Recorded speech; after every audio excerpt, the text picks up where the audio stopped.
Assalamualaikum warahmatullahi wabarakatuh. Jumpa lagi dengan Bu Laila dalam pembelajaran Bahasa Indonesia untuk kalian di kelas 10. Baik anak-anak, kita lanjutkan ke materi berikutnya, masih berkaitan dengan hikayat, yaitu membaca. Membaca untuk menilai dan mengkritisi karakterisasi serta plot pada hikayat dan cerpen, serta mengaitkannya dengan nilai-nilai kehidupan yang berlaku pada masa lalu dan sekarang. Nah, ini kesepakatannya, tetap menerapkan profil pelajar Pancasila ya, kemudian saling menghormati dan menghargai pendapat peserta didik lain, aktif dalam pembelajaran dan disiplin, serta bertanggung jawab dalam mengirimkan tugas yang diberikan. Tujuan pembelajarannya adalah diharapkan kalian mampu membedakan karakterisasi dan plot pada hikayat dengan cerpen, kemudian menganalisis nilai-nilai yang terkandung dalam teks hikayat. Model pembelajarannya adalah discovery learning dan diskusi interaktif. Nah, ini langkah pembelajarannya. Silakan kalian nanti melakukan literasi mata pelajaran ya. Buka lagi buku teks bahasa Indonesianya, baca materi yang ada di halaman 58 dan 59 sampai 68. Baik, kita langsung ke materinya. Perbedaan karakterisasi dan plot pada hikayat dengan cerpen. Meskipun hikayat dan cerpen sama-sama merupakan sebuah cerita naratif berupa fiksi, tapi keduanya ada perbedaannya. Mengapa? Karena hal tersebut terjadi ada perbedaan kondisi sosial dan budaya yang terjadi pada saat cerita tersebut dibuat. Itu perbedaannya. Hikayat dibuat pada masa kerajaan yang mana tidak lepas dari nuansa istana, baik pada tokohnya maupun setting ceritanya. Tokoh pada hikayat itu cenderung berlatar belakang keluarga kerajaan atau orang-orang yang ada di sekitar kerajaan tersebut. Keluarga kerajaan itu dikenal dengan orang-orang yang sakti mandraguna hingga sering diceritakan dapat melakukan hal-hal yang tidak wajar, tidak semestinya dilakukan oleh manusia biasa. Ya. Bahkan para tokoh tidak hanya diambil dari kerajaan yang ada di bumi saja, tetapi juga dari kerajaan kayangan. Perbedaan kasta pada setiap golongan masyarakat pun juga muncul sangat jelas pada cerita ketika kalian nanti membaca teks hikayat. Sehingga dapat dikatakan cerita dalam hikayat itu bersifat istana sentris, yaitu hal-hal yang berkaitan dengan kerajaan, entah itu tokoh utamanya, latar, kemudian ceritanya semuanya berkaitan dengan hal-hal yang ada di kerajaan. Makanya dinamakan bersifat istana sentris. Nah, hal ini anak-anak sangat berbeda dengan cerpen, ya, yang mana cerpen itu lebih variatif dalam mengambil tokoh maupun hal-hal yang diceritakan. Nah, itu ya. Hal tersebut di dalam hikayat sangat berpengaruh pada konflik yang muncul. Ya, sehingga dalam hikayat itu ceritanya tidak bisa lepas dari perselisihan antar kerajaan dan antar golongan dari kerajaan satu dengan kerajaan yang lain. Penyelesaian konflik pun di dalam hikayat tidak jauh dari peperangan dan adanya penggunaan kekuatan gaib yang mana nanti berakhir dengan kebahagiaan. Nah, berbeda dengan cerpen, di dalam cerpen karena ada karakter dan latar belakang yang begitu beragam, maka mengakibatkan konflik dan cara penyelesaiannya pun juga beragam. Nah, mudah-mudahan sedikit banyak bisa kalian pahami ya anak-anak ya. Oke, Ibu lanjutkan. Sebagai cerita yang lebih panjang dibandingkan cerpen, hikayat memiliki alur lebih kompleks. Hikayat memiliki alur berbingkai, yaitu apa? Pada sebuah cerita ada cerita yang lain, itu namanya hikayat berbingkai. Itu salah satu karakteristik dari hikayat. Misal pada hikayat Bayan Budiman. Nah, dalam hikayat tersebut Di samping menceritakan percakapan antara Bayan dengan istri Zainab, dalam cerita Hikayat Bayan Budiman juga terdapat cerita yang lain. Contohnya pada cerita tentang anak cerpelai, ya, seperti yang terdapat pada kutipan berikut ini. Misalnya ya, antara cerita Bayan itu ialah mengenai seekor bayan yang mempunyai 3 ekor anak yang masih kecil.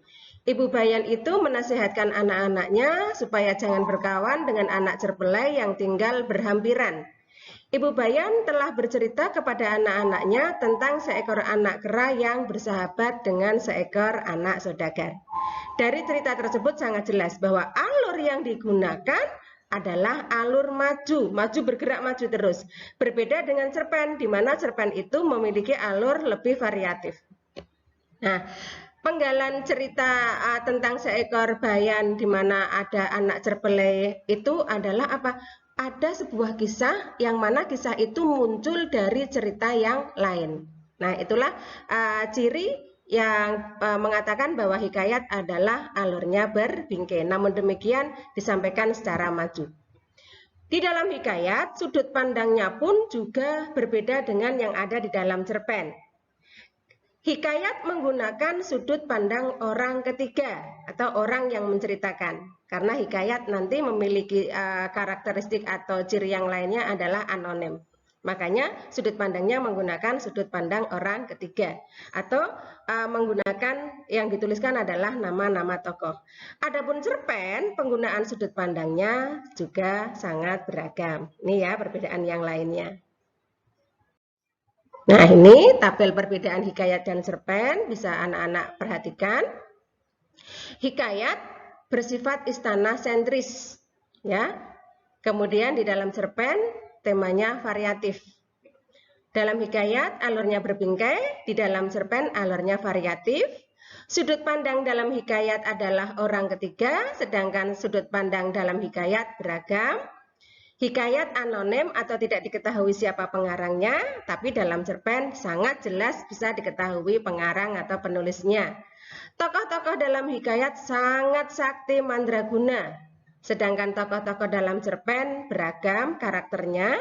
Kemudian di dalam hikayat terdapat kemustahilan, ada cerita yang tidak bisa ditangkap atau ditolerir oleh logika ya.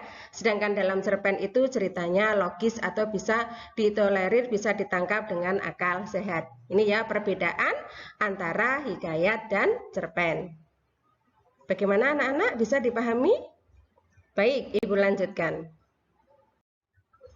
Nilai-nilai yang terkandung dalam teks hikayat. Dalam hikayat pun juga sama seperti cerpen, ada nilai-nilainya, yaitu ada nilai budaya, pendidikan, religius, moral, dan sosial.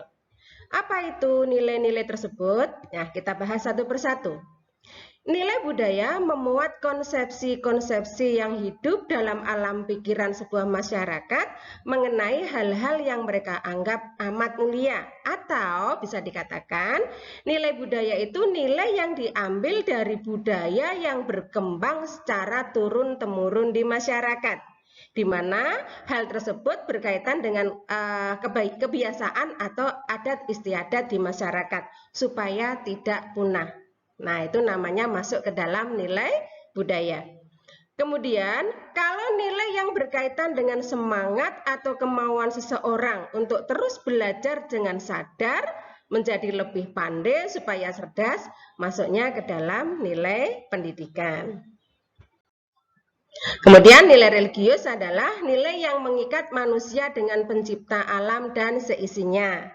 Ya, manusia itu harus menjalankan ibadah, menjauhi larangannya karena nanti akan dosa. Itu masuk dalam nilai religius.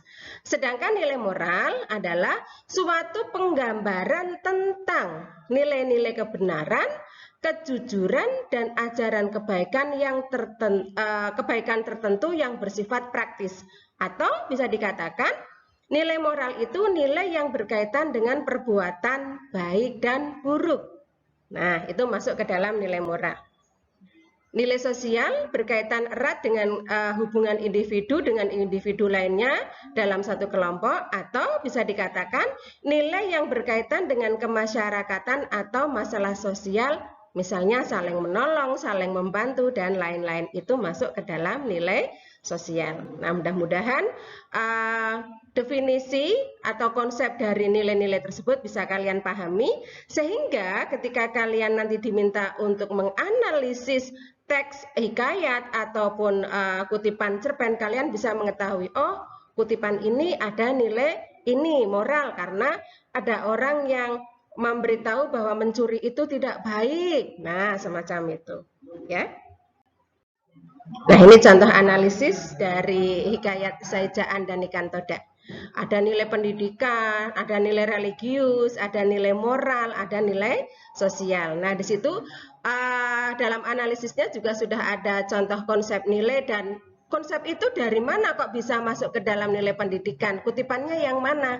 Nah, misalnya ada nilai pendidikan, terdapat konsep nilai bahwa tetap berjuang dalam mencapai tujuan. Mana kutipannya? Nah, dalam hikayat Saijaan dan Ikan Todak, ternyata kutipannya yang menunjukkan itu nilai pendidikan digambarkan pada kutipan, digambarkan Datuk Mabrur tetap bertapa begitu lama walaupun siang dan malam, serta diserang oleh ikan todak. Itu kan perjuangan untuk mencapai tujuan. Sama seperti kalian, meskipun sedang PJJ, tetap bersemangat supaya kalian mendapatkan ilmu.